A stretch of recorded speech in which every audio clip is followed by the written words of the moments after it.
Les étapes, il y a deux phases très importantes. C'est d'abord bien sûr de produire un petit peu de glace avec une machine qui sont à bord des bateaux pour la conservation du poisson, pour modifier les profils. Et puis une étape qui est en phase avec cette production de glace, c'est donc la descente en froid progressive des bétons pour éviter les chocs thermiques et puis rester sur la corde raide à 0, +1, +2 pour éviter la formation de givre et de façon à ce que les équipes puissent se mettre en place et commencer l'arrosage systématique.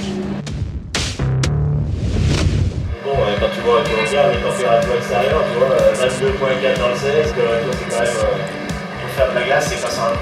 Les deux pompes, elles sont à bloc, après les compresseurs, tu vas voir qu'on a les 3 machines à 100%, il y a les 4 pompes qui sont en service avec les 4 ventilateurs, donc on n'a pas beaucoup de marge, quoi.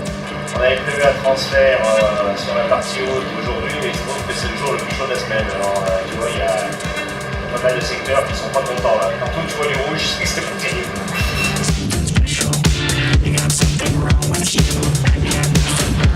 Et ce que nous on est en train de faire là, le match-on aussi, c'est une étape très importante.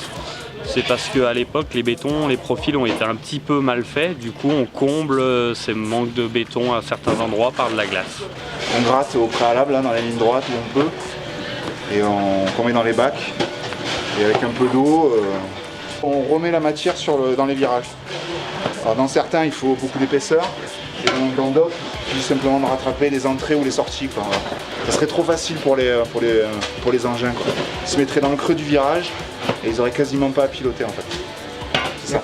Donc en fait, on rattrape les entrées-sorties qui sont un peu raides et on bouche la courbe, on bouche le creux du virage. Pas dans tout ça, mais il y a certains virages où il y a vraiment besoin. La première année qu'on fonctionne en 3-8, donc il y a du monde absolument 24 heures sur 24 pendant une bonne semaine sur la piste. Donc voilà, c'est une autre manière d'aborder la mise en glace cette année. C'est tout aussi efficace, on s'en rend compte, voilà, ça avance. On a apporté là une première étape qu'on voit derrière qui est à peu près d'une quinzaine de centimètres et là on réapporte encore une fois 15 cm. On a une grosse machinerie mais ça ne peut pas suffire à refroidir une épaisseur de 35 cm d'un coup. Donc on fait par épaisseur, on arrose par-dessus pour faire fendre, pour que ça gèle. Et une fois que c'est gelé, on recommence une fois par-dessus.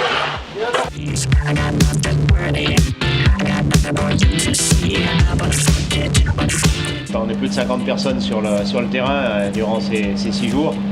Et gros travail avec les arroseurs, les glaciers, l'équipe technique.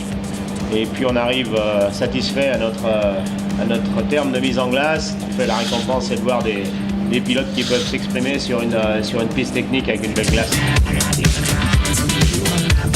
Alors voilà, là on a fini la mise en glace, on a attaqué les entraînements internationaux.